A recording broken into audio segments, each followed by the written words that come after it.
अगले ही पल सुहानी पूरी तरह सन्न रह गई, क्योंकि उसने एक जानी मानी पीठ देख ली थी जो बिल्कुल आरव जैसी लग रही थी। ये देखकर सुहानी का चेहरा बदल गया और फिर फ्लैश को टक्कर देते हुए, भीड़ को चीरते हुए उस आदमी की तरफ तेजी से दौड़ना शुरू कर दिया। लेकिन जब वह वहां पहुंची, उसने सिर्फ भावना को उस छोटी बच्ची से बात करते हुए देखा। सुहानी ने मुश्किल से अपनी भावनाओं पर काबू पाते हुए पूछा, आरव वो कहाँ है? लेना ने जब डॉक्यूमेंट्स लिए तो उसने हैरानी से पूछा, इस कंपनी के बारे में क्यों पता कर रही है भड़वी? सुहानी ने बस एक ठंडी नजर उसकी तरफ डाली और कहा, गडमरी, मुझे शक है कि ये कंपनी आरव के परिवार से जुड़ी हुई है। लेना हकलाते हुए बोली, उस दिन तूने अपनी आंखों से आरव की मौत देखी थी और अब आरव के परिवार की जांच करके क्या करेगी? वैसे भी आरव अब कहाँ मिलेगा? दरअसल सुहानी ने 2 से 3 बार आरव जैसे किसी को देखा था या आरव को ही देखा था, इसलिए वो कंपनी के बारे में पता कर रही है। पर जब उसे पता चला कि यूजी मेडिकल कंपनी का असली मालिक आरव के परिवार ही है, तो उसने गुस्से में अपनी पेन झट से तोड़ दी। अब इसमें पेन तोड़ने वाली कौन सी बात है? खैर, अगले दिन भावना कंपनी में आरव से मिलने जाने वाली थी, लेकिन तभी भावना को पता चला कि सुहानी आरव की कब्र खुदवा रही है। What the fuck? भावना गाड़ी उड़ा के जाए और सुहानी की गुद्दी नाप दे। भावना मेरी बात सुनकर कार उड़ाते हुए तुरंत वहां पहुंची और चिल्लाई, सुहानी भड़वी, क्या तू पागल हो गई है? मेरा भाई तो 5 साल पहले मर चुका है तेरे चक्कर में, और तू आज उसकी कब्र खुदवा रही है। सुहानी ने कोई जवाब नहीं दिया, बस उसे एक ठंडी नजर दिखा दी। भावना ये देखकर बौखला गई। सुहानी, मैं तुझसे पूछ रही हूं, तू मेरे भाई की कब्र क्यों खुदवा रही है? सुहानी ने बिल्कुल शांत आवाज में जवाब दिया, डीएनए जांच कराने के लिए। भावना हक्की बक्की रह गई। मेरा भाई तो मर चुका है, इस उत्तर शहर में उसने कोई मुंह काला भी नहीं किया, तो तू डीएनए से क्या जांच करेगी? भावना सुहानी को रोक नहीं पाई तो वो मजदूरों को रोकने की कोशिश की, लेकिन मजदूर तो सुहानी के भी बाप निकले। उन्होंने भावना को देखा तक नहीं और खोदते रहे। भावना चिल्ला चिल्ला कर बहुत परेशान हो गई। तभी कब्रिस्तान के मैनेजर ने कहा, ये सुहानी जी तो अक्सर यहाँ आती रहती हैं और आकर सिंह साहब की कब्र पर घंटों बैठी रहती हैं।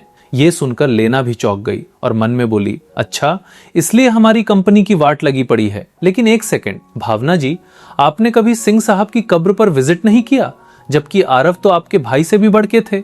भावना गुस्से से फट पड़ी। वो अपने गुस्से से अपनी घबराहट छुपाना चाहती थी, लेकिन किसी ने उसकी तरफ देखा तक नहीं।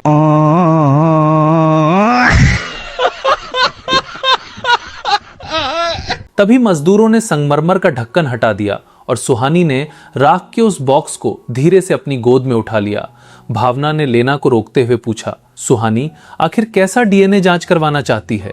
लेना ने हल्की सांस लेते हुए कहा, जिस दिन आरव की मौत हुई थी उस दिन सुहानी उसे हॉस्पिटल लेकर गई थी। उसके कपड़ों पर आरव का खून लगा हुआ था। भावना की आंखें फटी रह गई। वो उस खून वाली कमीज को 5 साल तक रखे हुए है। लेना के चेहरे पर क्या भाव था पता नहीं, उसने बस मजबूर होकर सिर हिला दिया। भावना ने सुहानी की पीठ देखी। उसकी आंखों में हैरानी थी या डर, पता नहीं।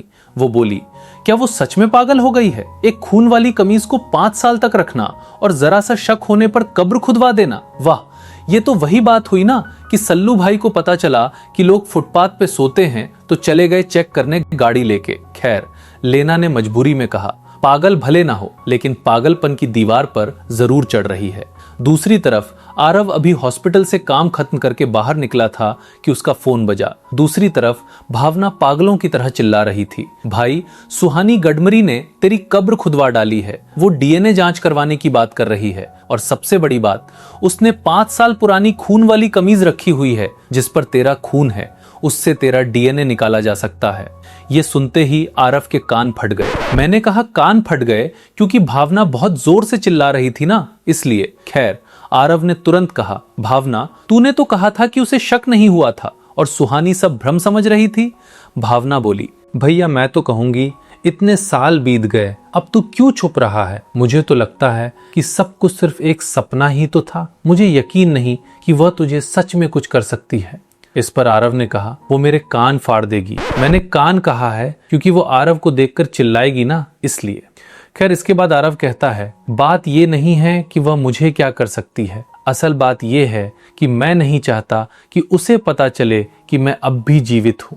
मैंने अपनी मौत का झूठा नाटक करके इतनी कुर्बानी देकर उत्तर शहर छोड़ा था, बस उससे फिर से उलझना नहीं चाहता था। लेकिन तू घबरा मत, उस राख के बॉक्स में असली राख नहीं है, वह सब सूखे पेड़ पौधों की राख है। वह कुछ भी नहीं निकाल पाएगी। और हाँ, हो सकता है सुहानी तुझसे दोबारा मिले। तू किसी को मेरा पता या घर का एड्रेस मत बताना।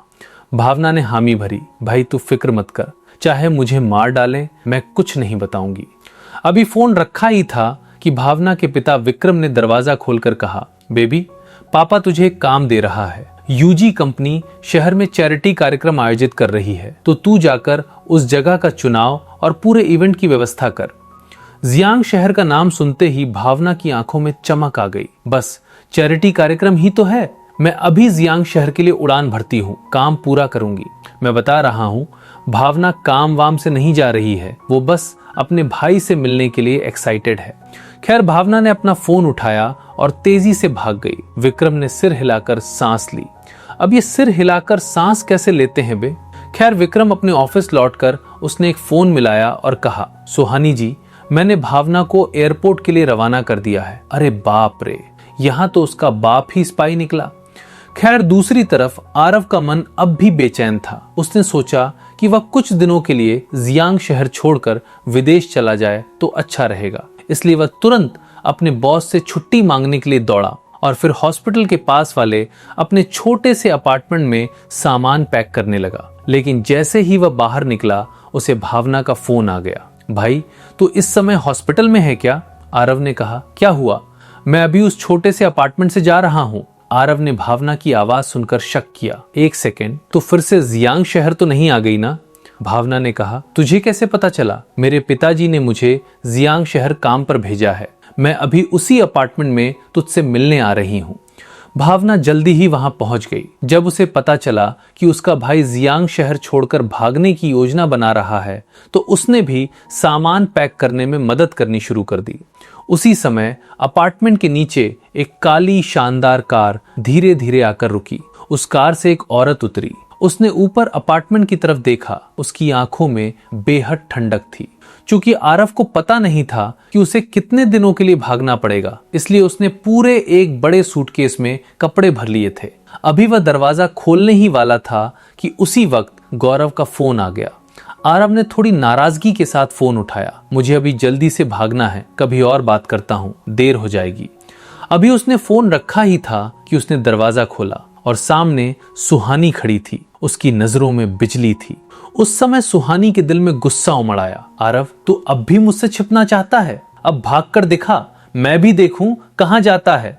ये देखकर आरव की गांड फट गई। इस बार सही सोच रहे हो, मैंने वही कहा जो तुम सुनना चाहते थे। खैर, आरव ने मुश्किल से अपनी लार निगली। वह जानता था कि वह गलत था, इसलिए वह कुछ बोल नहीं पा रहा था।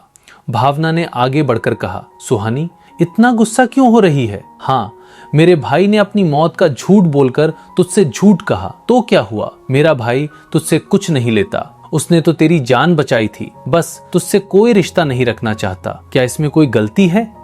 ये बोलकर भावना आग में पेट्रोल की टंकी खाली कर रही थी। सुहानी और गुस्से में हो गई। फिर भावना ने और जोश में कहा, तू खुद ही बता, तुझसे रिश्ता क्यों नहीं रखना चाहता? क्योंकि तुम लोग बदला बहुत बुरी तरह लेते हो और तुम लोगों के कान फाड़ देते हो। तेरे पिता की मौत सिंह परिवार के हॉस्पिटल में हुई, लेकिन वह एक नर्स की अनजाने में हुई गलती थी। मेरे भाई को डर था कि तुम इसके भी कान फाड़ दोगे, इसलिए उसे यहाँ से भागना पड़ा।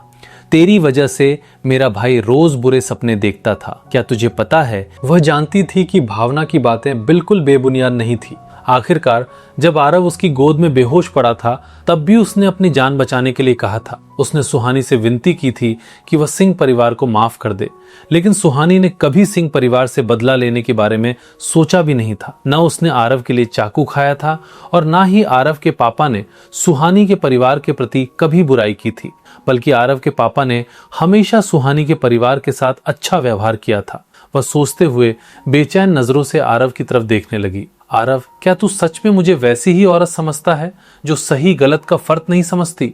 आरव ने अपनी नजर नीचे करते हुए कहा, मुझे नहीं पता, लेकिन मैं अपने परिवार को खतरे में नहीं डाल सकता। आखिर हाँ, परिवार के साथ क्या हुआ ये सबने देखा है।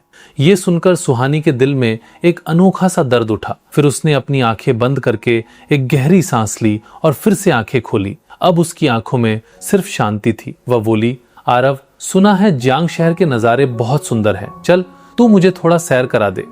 और राइट, ये पार्ट भी खत्म। और हाँ, बाकी सभी पार्ट का लिंक डिस्क्रिप्शन में है, तो चेक कर लेना। और अगला पार्ट तभी लाऊंगा जब इस वीडियो पर 200 लाइक हो गए, तो जल्दी से कंप्लीट करवा दो। Bye bye.